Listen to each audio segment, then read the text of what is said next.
છેલ્લા કેટલાય દિવસથી જગતનો તાત છે પોતાના હકની લડાઈ લડી રહ્યો છે। એમાં પણ મોરબીના જેતપરની વાત કરવી છે, કારણ કે છેલ્લા 3 દિવસથી ખેડૂતો છે ઉપવાસ આંદોલન પર બેઠા છે। ગઈકાલે જે દ્રશ્યો સામે આવ્યા તે ખૂબ ભયાનક હતા, કારણ કે આંદોલનમાં ખૂબ મોટું સમર્થન મળ્યું છે આજુબાજુના ગ્રામ્ય વિસ્તારો છે। સાથે જ ખેડૂતોની આ લડાઈમાં હવે ધીમે ધીમે સામાજિક કાર્યકરો પણ આગળ આવી રહ્યા છે। પરંતુ આ બધાની વચ્ચે આંદોલન પર બેસેલા નિલેશભાઈ એરવાડિયા છે, તેમની પત્નીએ ખૂબ મોટું આહવાન કર્યું છે। શું આહવાન કર્યું છે, શા માટે કર્યું છે, તેના વિશે વાત કરીશું। નમસ્કાર, આપની સાથે હું છું ભગવતી વિશાવડિયા। છેલ્લા કેટલાય દિવસથી રાજ્યનો ખેડૂત છે તે પોતાની હકની લડાઈ લડી રહ્યો છે। બીજ થાંભલાઓ તેમના ખેતરમાં નાખવામાં આવી રહ્યા છે, તેનાથી તેને વાંધો નથી, પરંતુ તેને પૂરતું જો વળતર નહીં આપે તો તે હવે જુવા જેવી કરશે। અનેક વખત રજૂઆતો કરવામાં આવી છે, પરંતુ તેની રજૂઆતો પ્રમાણે તેને હજુ સુધી પરિણામ નથી મળ્યું। એટલે જેતપરના જે ખેડૂતો છે 3 દિવસથી ઉપવાસ પર બેઠા છે ને આ બધાની વચ્ચે ગઈકાલે આમરણાંત ઉપવાસ પર બેઠેલા નિલેશભાઈ એરવાડિયા છે, તેમની પત્ની એટલે કે રેખાબેન એરવાડિયાએ મોટી જાહેરાત કરી છે કે 1 અઠવાડિયામાં જો સરકાર તેમની માંગ નહીં સ્વીકારે તો મોરબીથી ગાંધીનગર સુધી સ્કૂટર લઈને જવાની તેમણે જાહેરાત કરી છે। શું કર્યા છે રેખાબેન, તેના પર નજર કરીએ। નીકળ્યા છે ત્યારે આપણી મહિલાઓ પણ આજે નીકળી છે, અને આજે જ્યારે વિડિયા 2-3 જોયા અને જે પોલીસ સામે જે આપણી મહિલાઓએ જે જજુમીને જે તાકાત સાથે સામે લડાઈ આપી છે, એવી જ આપણે મહિલાઓને લડાઈ આપવાની છે। આજે 5 થી 6 લડવૈયા આપણે આજે સામે ઉપવાસ ઉપર બેઠા છે, આવા સંતો બેઠા છે, આવા નાના ભાઈઓ બેઠા છે, જેવા મારા ઘરવાળા નિલેશભાઈ એરવાડિયા પણ બેઠા છે। આજે બધાને હું નમ્ર વિનંતી કરું છું કે તમારી સાથે આજે હું આહવાન કરું છું કે આજે અહીંયા મોરબી આખા જિલ્લાથી લઈને અમે છેક સુધી ગાંધીનગર એક્ટિવા લઈને રેલી કાઢીશું જો સરકાર અમને જવાબ નહીં આપે તો। તૈયાર છો ને મહિલાઓ? આ મારી આગેવાનીમાં આજે હું જેતપરમાં આહવાન કરીને જાઉં છું। છેલ્લા 8 દિવસ માટે આપણે સરકારને આપણે રાહ જોશું, ગાંધી ચિંધ્યા માર્ગ સુધી 8 દિવસ રાહ જોશું। 8 દિવસ આપણને કોઈ જાતનો જવાબ નહીં મળે તો મહિલાઓ બધા રેડી છો તમે?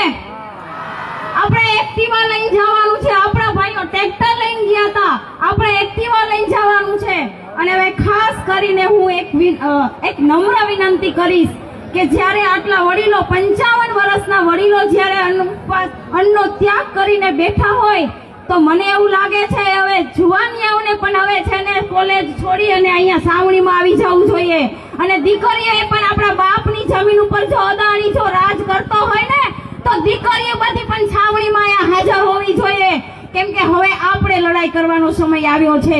યંગ જનરેશનને આગળ આવીને લડાઈ કરવાનો સમય આવ્યો છે।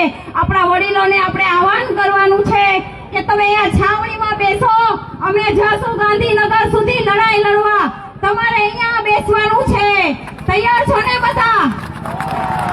આજે આ વાત કરીને વહી જાવ અને કાલે આને ભૂલી નથી જવાની। હું આજે અહીંયા આવી છું 8 દિવસ માટે કઈ જાઉં છું, મારા થોડા ફેમિલી પ્રસંગ છે, નકર હું અહીંયા જ રોકાઈ જાત, એટલે મારે જવું પડે એમ છે, એટલે હું જઈશ। પણ હા, હું એટલું કહું છું કે 8મા દિવસ સુધી જો સરકાર આપણને કઈ જવાબ નહીં આપે તો આપણે લેડીઝો બધા, હું આગેવાન તરીકે હું આગળ આવીશ। જો પોલીસના દંડા ખાવા પડશે તો પણ હું દંડા ખાઈશ તમારી આગળ ઊભી રહીને તમતારે, એમાં હું ક્યારે પીછે હટ નહીં કરું।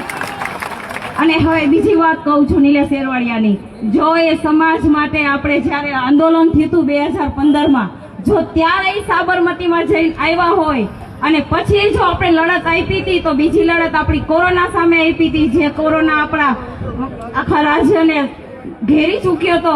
અને જ્યારે પોતાના ફેમિલીનો પણ વિચાર નહોતો કર્યો અને કોરોનામાં જો દર્દીની સેવા કરતા, એવું છે ને કેન્સર હોસ્પિટલ પણ ખોલ્યું હતું, દર્દીઓને નિસ્વાર્થ સેવા કર્યો છે। તો આજે તો આપણો ખેડૂતોનો જમીન ઉપર કબજો કરેલો અદાણી બેઠો છે, એના માટે લડે છે, તો અમને કોઈ જાતનું કાંઈ નથી। અમે તો કઈ છીએ તમતાર ત્યાં જ રહેજો, અમે તમારી પાછળ ઊભા છીએ તમતારે। એવું ન હોય કે અમે ઘરમાં હોય ખાલી અમે કહેતા હોય તમે આગળ હાલો, પાછળ અમે રેડી છીએ, જો તમને કાંઈ આંચ આવશે તો અમે નીકળી જશું, તમે જરાય ચિંતા ન કરતા।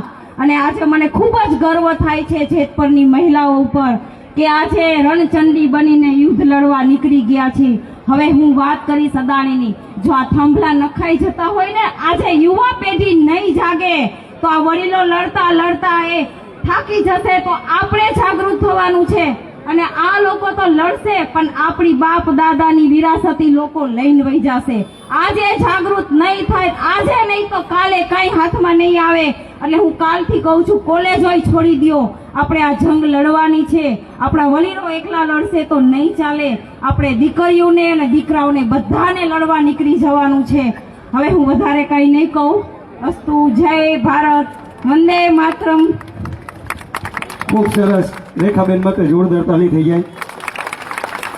મિત્રો, કલાકાર તો દુનિયામાં ઘણા જોયા, પણ આજ આપણી વચ્ચે ઉપસ્થિત અને આપણા આજના કલાકાર ભાઈ શ્રી વિવેકભાઈ વાઘાણી તથા બેન શ્રી વેનિસાબેન પટેલ માટે જોરદાર તાલીઓ થઈ જાય. નકર ઘણા કલાકાર મિત્રો બેઠા છે, ઓ પણ નથી આવી શકતા, નથી છૂટતું.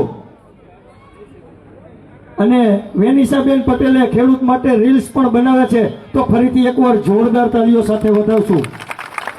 તથા હવે હું વિનંતી કરીશ, કોટોથી આપણે બિપિનભાઈ માધવભાઈ સોરિયા જેવો બે શબ્દ કહેશે. આવો બિપિનભાઈ. તમારું શું માનવું છે કમેન્ટમાં જરૂરથી જણાવજો. બાકી આવા જ વધુ અહેવાલો સાથે ફરી મળતા રહીશું.